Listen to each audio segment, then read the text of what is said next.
Fala pessoal, sejam bem-vindos aqui ao Olha Que Legal, nosso diário de Direito e Processo Penal. Hoje nós vamos conversar a respeito do Direito Penal 2, que é o direito das penas. Vamos falar sobre detração e sobre as velocidades do direito penal. Eu peço a você que se inscreva no nosso canal, que você deixe seu joinha no vídeo caso você goste, e que você compartilhe, comente, né? Dê uma força para o professor aí para chegar em mais. Quanto mais gente chegar ao nosso conhecimento, né? De maneira gratuita, está sendo disponibilizado. E vamos embora, vamos tocar o pau para a matéria. E é isso que a gente veio fazer aqui. Vamos lá. Nós vamos falar na nossa quarta aula de detração e das velocidades do direito penal. Ó, vamos começar pela detração. É o desconto da pena privativa de liberdade ou medida de segurança do tempo de prisão provisória ou internação já cumprido pelo condenado. Evita-se o bis in idem na execução da pena privativa de liberdade. Veja bem, ninguém pode cumprir uma pena superior àquela que é determinada pela condenação que essa pessoa recebeu, que é o sentimento do Estado em relação àquela conduta, em relação àquele fato. Certo? Então, existem algumas formas de remissão, como nós estudamos no direito de estudar e de trabalhar do preso, que acabarão detraindo na pena, acabarão sendo diminuído da pena, descontado da pena. Esse é o artigo 42 do seu Código Penal. Certo? Então, evita, por exemplo, se o preso já estudou 3 dias e 12 horas, no caso, e recebeu o abatimento de um dia na pena dele, nessa hora será detraída da pena dele um dia, para que quando ele for completar, por exemplo, ele tem uma pena de 1 ano. Ele estudou e tem direito a bater um dia. Então ele não vai cumprir 1 ano, ele vai cumprir 364 dias. Para que isso não ocorra, é necessário que a gente trabalhe esse instituto de uma forma como a gente vai trabalhar agora. Artigo 42, né? Detração em penas privativas de liberdade. Computa-se na pena privativa de liberdade, na medida de segurança, o tempo da prisão provisória, no Brasil ou no estrangeiro, ou da prisão administrativa, ou de internação em qualquer dos seguintes estabelecimentos. Veja bem, o artigo 42 diz pra gente o seguinte: nós temos aqui no Brasil, acaba que deu uma diminuída em relação a isso que eu vou falar para vocês, por conta das audiências de custódia. As audiências de custódia acontecem quando as pessoas são presas em flagrante, e aí elas são, em 24 horas, levadas para a autoridade judicial. Elas são colocadas, né, de frente para um juiz. Para que esse juiz determine, em relação ao que existe ali do fato, que existe de concreto ali, em relação ao sujeito que está sendo avaliado ali, se há a necessidade dessa pessoa aguardar essa prisão, aguardar esse processo em prisão, aguardar preso esse processo, né? Então, nesse sentido, diminuiu bastante essa situação. Mas acontecia, né, das pessoas às vezes ficarem presas preventivamente, provisoriamente, por 3, 4, 5, 6 meses, e quando se chegava a verificar, muitas vezes, essa pessoa era absolvida. Quando se chegava a ver, por exemplo, essa pessoa ficava anos no interior do Brasil, aí ficava anos para ter uma resposta a respeito da situação dela, e chegava ao ponto de que, por exemplo, se ela fosse condenada a 3 anos, ela já tinha cumprido isso de maneira provisória, ela tinha cumprido de maneira antecipada. Então, quando você fica preso, por exemplo, durante o processo, 3 meses, vamos supor, e aí acontece o processo, vem uma sentença condenatória. Se você for condenado a 1 ano, vai abater esses 3 meses que você já ficou preso. Seja em relação à pena privativa de liberdade, ou seja, se você ficou internado por conta de medidas de segurança, certo? Existia também a possibilidade de prisão administrativa, que não existe mais no Brasil, correto? No Brasil ou no estrangeiro? Bom, acontece muitas vezes das situações em que o crime é previsto no estrangeiro e previsto no Brasil com diferenças. Se lá no estrangeiro esse crime tiver uma pena maior do que a no Brasil, e essa pessoa ficar presa lá, essa pena está como satisfeita para nós aqui. Se lá no estrangeiro essa pena é menor do que a pena que existe aqui no Brasil, essa pessoa cumprirá essa pena lá, e se ela vier para o Brasil, ela vai ter descontado esse cumprimento dessa pena lá e vai cumprir o resto da pena em relação às leis brasileiras, no que tangem às leis brasileiras. E em momento oportuno, né? Nós vamos falar sobre isso aí durante o curso, tá legal? E em relação, se a pessoa ficar internada em alguns desses estabelecimentos aqui, hospital de custódia, tratamento psiquiátrico, né? Ou na falta desse, em outros estabelecimentos adequados, essa pessoa vai receber essa detração na pena dela, tá ok? Eu trouxe um exemplo para você aqui. Por exemplo, condenado a 8 anos com sentença transitada em julgado por homicídio, o condenado já tinha cumprido provisoriamente 2 anos até o trânsito em julgado da sentença. Essa pessoa, ela ficou presa durante o processo e o processo demorou 2 anos para se encerrar. Você sabe, deveria saber, ou vai saber, vai aprender ainda, que a prisão é uma exceção e a prisão provisória, que é a prisão que acontece sem uma sentença, sem o processo, ela acontece só com o periculum in mora, né, que se chama, é o periculum in libertate e a fumaça do bom direito, se eu não me engano. Agora eu não me lembro aqui direito quais são os fundamentos dessa situação. Mas o que, que acontece? A pessoa já tinha cumprido durante esse processo 2 anos. Quando saiu a sentença real, a sentença concreta, a sentença definitiva, essa pessoa pegou 8 anos de condenação. O que, que vai acontecer agora? Bom, vai ser descontado da pena dessa pessoa os 2 anos, certo? E o deverá cumprir, né, mais 6 anos na forma da execução penal e ficará tudo correto, como a gente havia dado um spoilerzinho antes, né? Espero que você tenha entendido. Não sei se eu me fiz entender. Qualquer coisa você me manda mensagem que eu vou te explicar de novo sobre isso aqui.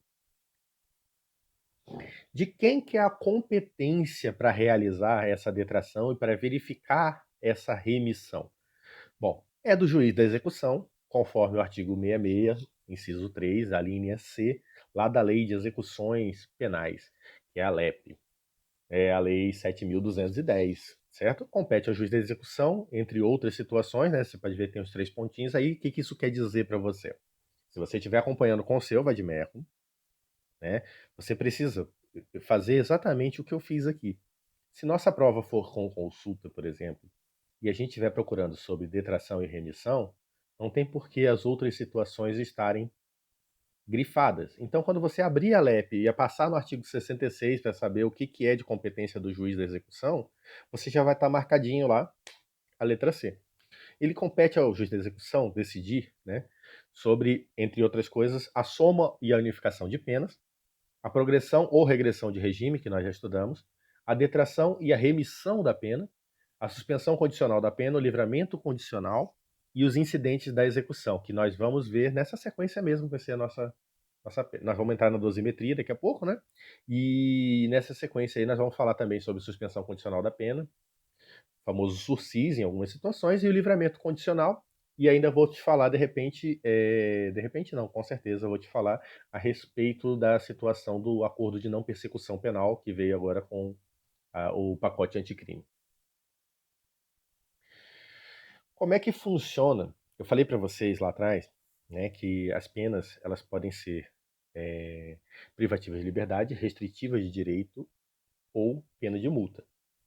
O que, que é uma pena restritiva de direito? A gente conversou nas primeiras aulas que a pena privativa de liberdade ela priva a pessoa de ir e vir, de locomoção e de comunicação. Dá um regramento bem rígido e fechado para essa pessoa. A pena restritiva de direito, ela é uma pena que restringe outros direitos da pessoa, que não a liberdade em definitivo. Como que isso funciona? Bom, você pode ter como pena restritiva de direito, por exemplo, a proibição de ir a um determinado local, mas não te impede de ir até outro local. Então, ela não te cerceia, ela não te priva totalmente essa liberdade de ir e vir. Você não pode ir frequentar bares, você não pode ir ao clube onde foi a briga, você não pode ir à casa da sua esposa, ex-esposa, no caso, e assim sucessivamente. O que, que acontece? Algumas dessas modalidades de pena restritiva de direito, nós temos crimes e temos penas, e temos as pessoas que são analisadas daquela parte da dosimetria que nós já damos uma pequena uma pequena clareada em aulas anteriores, em que a gente conversou que, por exemplo, assim, o crime vai de 1 a 10 anos. O que, que define né, que a pessoa vai pegar 1 ou vai pegar 10. Aí tem aquelas circunstâncias judiciais lá do artigo 59, que nós vamos ver mais para frente, uma a uma elas, mas para você ver que é o seguinte, existem, nessa situação, a hora que o juiz determina, passa por tudo isso, esse 1 a 10, determinou, fulano é 8, Beltrano em situação semelhante é 2, Ciclano em situação semelhante, 6. Tudo bem, ok. A depender do caso, a depender do crime, né, essa pessoa ela não necessariamente precisa ir para as penas privativas de liberdade, ela não precisa ir para o cumprimento no regime fechado, semiaberto ou aberto. Existe uma modalidade alternativa que seria as penas restritivas de direito. Vocês vão ver que não é para qualquer crime. Nós vamos ter uma aula na próxima aula, inclusive, é uma aula só sobre as penas restritivas de direito. Dentre essas penas restritivas de direito, você tem a prestação de serviço à comunidade ou entidade pública, a interdição temporária de direito e a limitação de fim de semana. Percebam, existe lá um rol no artigo 119, se eu não me engano. Não, minto, 44, desculpa. Artigo 44. Existe um rol de penas restritivas de direito. Nessas três modalidades dela, não são em todas as modalidades de pena restritiva de direito, é possível aplicar a detração. No mesmo tempo, né, da duração da pena privativa de liberdade. Suponhamos que, se você cumpriu, né, 3, 4 meses de serviço comunitário, isso será abatido, né, será descontado da sua pena, igual a gente estudou em relação à pena privativa de liberdade. Da mesma forma, se você está limitado a finais de semana e você cumpriu essa pena, você passou 6 meses limitados em finais de semana, só vai ser descontado da sua pena esses 6 meses, ok? E aí, ó, mais um artigo para você, artigo 55. Você pode ver, nós começamos no 32, né? E estamos caminhando. Já falei um pouquinho para você do 44, né? Já citei o 55, nós estamos chegando, nós vamos até o 120, fica esperto. Artigo 55, que foi citado ali atrás, né? É o que traz para a gente essa previsão. Nas situações das penas restritivas de direitos do artigo 43, nos incisos 3, 4 e 5, nessas três modalidades que a gente acabou de ver no slide anterior, é possível, né, a detração e elas terão a mesma duração da pena que foi substituída. Vocês verão que é o seguinte, a pessoa quando ela recebe aquela pena final, ao invés de tava lá de 1 a 10 anos, aí ele ficou com 2 anos, não é um crime com violência, grave ameaça à pessoa, esse cara é um réu primário, ele vai ter a possibilidade de substituir essa pena de 2 anos, que seria no regime aberto, no caso lá, por uma pena restritiva de direito, às vezes duas, às vezes uma em multa, e nós vamos ver essas situações mais à frente.